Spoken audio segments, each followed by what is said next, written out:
नहमदुहु व नुसल्ली अला रसूलिहिल करीम अम्मा बाद फ़अऊज़ु बिल्लाहि समीइल अलीम मिनश शैतानिर रजीम बिस्मिल्लाहिर रहमानिर रहीम वअतसिमू बिहब्लिल्लाहि जमीअन व ला तफर्रक़ू। मोहतरम नाज़रीन व सामीन किराम, मुल्क पाकिस्तान आज जिन मुश्किलात का सफ़र कर रहा है, शायद के पाकिस्तान बनने के बाद ऐसी मुश्किलात पाकिस्तान के ऊपर आई हैं।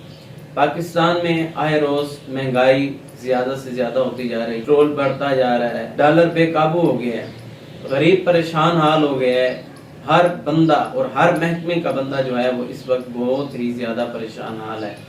मुल्क पाकिस्तान में हम रहते हैं, हम शहरी हैं, तो हमारे ऊपर एक फर्ज आयद होता है जो कि शायद हम एक जिम्मेदारी समझ ही नहीं रहे। उसके बाद ये है कि आज हमारी सियासी पार्टियां जो हैं, एक पार्टी वाले दूसरी पार्टी वाले को शैतान कह रहे हैं, दूसरी पार्टी वाले पहली पार्टी वाले को शैतान कह रहे हैं, बुरा भला कह रहे हैं, आपस के अंदर गुत्थम गुत्था हो रहे हैं और गाली गलौज दे रहे हैं। रसूल कायनात सल्लल्लाहु अलैहि वसल्लम ने फरमाया कि मुसलमान को गाली देना फिस्क है, और यहाँ पर गाली से बढ़ के आगे काम कत्ल तक भी पहुँच जाता है, और कत्ल व गारत भी कई दफ़ा हो चुकी है। तो कत्ल करना जो है, रसूल कायनात सल्लल्लाहु अलैहि वसल्लम ने फरमाया कि कुफ्र करना है। सियासी इख्तलाफात आपका हो सकता है, लेकिन वो आपका ज़ाती इख्तलाफ नहीं होना चाहिए। अब देखें कि ये यूथिया या ये पटवारी वगैरह, ये हम मीडिया के ऊपर देखते हैं, यकीनन इस तरह का मंजर नज़र आता है जैसा कि ये पता नहीं कितनी सदियों से एक दूसरे के दुश्मन हैं, जबकि हम एक दूसरे के दुश्मन नहीं हैं। वअतसिमू बिहब्लिल्लाहि जमीअन, कामयाबी का वाहिद राज ये है कि तुम अल्लाह की रस्सी को मजबूती के साथ थाम लो। एक जिम्मेदारी जो मेरे और आपके ऊपर आयद होती है, जो आज तक हमने समझा नहीं है। हम देखें कि सियासी इख्तलाफात अपनी जगह पर बजाएं, लेकिन हमने अपने ज़ाती इख्तलाफात, अपने सियासी इख्तलाफात को पहले नंबर पे मुकद्दम करके हमने पाकिस्तान के मफाद को पसे पुश्त डाल दिया है।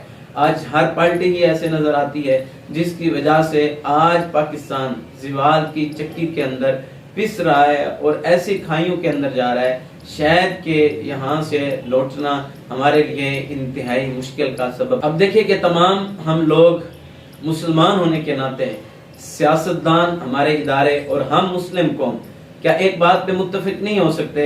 सियासी इख्तलाफात अपनी जगह पे, लेकिन हम क्या इस बात से मुत्तफिक नहीं हो सकते कि हम अपने पाकिस्तान को माशी बहरान से बाहर निकालेंगे? लेकिन कहाँ ये सोच पैदा हो, हर बंदा अपने नंबर बनाने पे तुला हुआ है। हर हुकूमत आके IMF से कर्जा ले लेती है और हम पे कर्जा मजीद बढ़ता रहा है, और मजीद पाकिस्तान जो है मुश्किलात का जो है वो शिकार होता जा रहा है। क्या हम एक इस बात के ऊपर जमा नहीं हो सकते कि हमने अपने मुल्क को माशी बहरान से निकालना है? आज याद रखें, दूसरे ममालिक वाले हमारे मुल्क का तमाशा देख रहे हैं। आज हम टुकड़े टुकड़े हो गए, आज हमारी कोई हैसियत ही ना रही। वजह क्या है कि हमने अल्लाह की आयत को ना माना। वअतसिमू बिहब्लिल्लाहि जमीअन, अल्लाह की रस्सी को तो हम मजबूती के साथ थामते, उसको मजबूती के साथ पकड़ते। अंदर हमारे जितने इख्तलाफात होते, लेकिन ये हम ओपन ना करते, दुनिया के सामने ये तमाशा ना बनते। आज मुसलमान तमाशबीन बन चुका है। तो अभी वक्त है, अभी वक्त है हम अपने मुल्क को माशी बहरान से निकालें। जो अपोजिशन के अंदर मौजूद हैं, जो हमारे इदारे हैं, जो हमारे सियासतदान हैं, सब की हम इज्जत करते हैं। अल्लाह सबको लंबी जिंदगियां दे, सबकी मुश्किलात और परेशानी दूर करे, हम सब के लिए दुआ को हैं।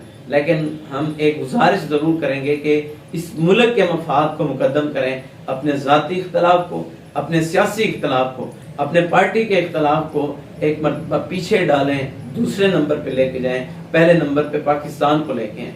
इस पाकिस्तान में हमारे आबाओ अजदाद की कुर्बानियां दाखिल हैं, उनका खून दाखिल है। तो अभी वक्त है सुधरने का, अभी वक्त है संभलने का। कहीं ऐसे ना हो कि हमारी नस्लें तबाह हो जाएं, परेशान हाल हो जाएं और हम इस ज़िवाल की चक्की से ना निकल सकें। ऐसी मुश्किलात मत खड़ी करें। उसके लिए आपने एक बात बड़ी ज़हननशीन रखनी है। आज आप जिसको मर्जी सपोर्ट करते हैं, तो लेकिन आप ये समझें कि उससे गलती भी हो सकती है। वो दुरुस्त बात भी कहता है, वो गलत भी कहता है, दूसरी तरफ से भी यही होना चाहिए कि वो भी गलत कहता है, वो भी सही कहता है, तो फिर हम आगे आ सकेंगे। हमारा लीडर जो मर्जी कर रहा है, वो गलत काम कर रहा है, वो मंशियात फरोशी कर रहा है, वो जिना के अड्डे को कायम करवा रहा है, وہ مساجد کو گھروا رہا ہے، ہم اس کو سپورٹ کر رہے ہوتے ہیں، تو اس کے اندر سپورٹ نہ کریں، بلکہ جو اچھا کام ہے اور جس کا اچھا کام ہے اس کو سپورٹ کریں، آپ اس کے اس اچھے کام کو بیان کریں۔ یاد رکھیں کہ اگر یہی حال رہا کہ ہم ایک دوسرے کو گالی گلوچ کرتے رہے، ہم ایک دوسرے کو تانا اور تشنیع کرتے رہے، تو ہم کبھی بھی عروج کا تاج جو ہے نا وہ نہیں ہم پہن سکتے۔ آپ سے ریکویسٹ کروں گا، آپ سے التماس گزارش کروں گا کہ پہلے نمبر پہ اپنے پاکستان کو رکھیں، پھر اپنی سیاسی پارٹی کو رکھیں، پھر اپنے ذاتی مفادات کو رکھیں۔ پہلے پاکستان، پہلے پاکستان، پاکستان زندہ باد تبندہ باد۔ اللہ تعالیٰ پاکستان کو ہمیشہ سرسبز و شاداب رکھے، اللہ اس میں خوشیاں ہی لے آئے، اور جو آج ہمارے اوپر یہ سیاسی بحران آ ٹوٹا ہے اللہ اسے بھی ختم کرے، اور اللہ ہمیں بھی قرآن اور سنت کے مطابق زندگی گزارنے کی توفیق نصیب فرمائے۔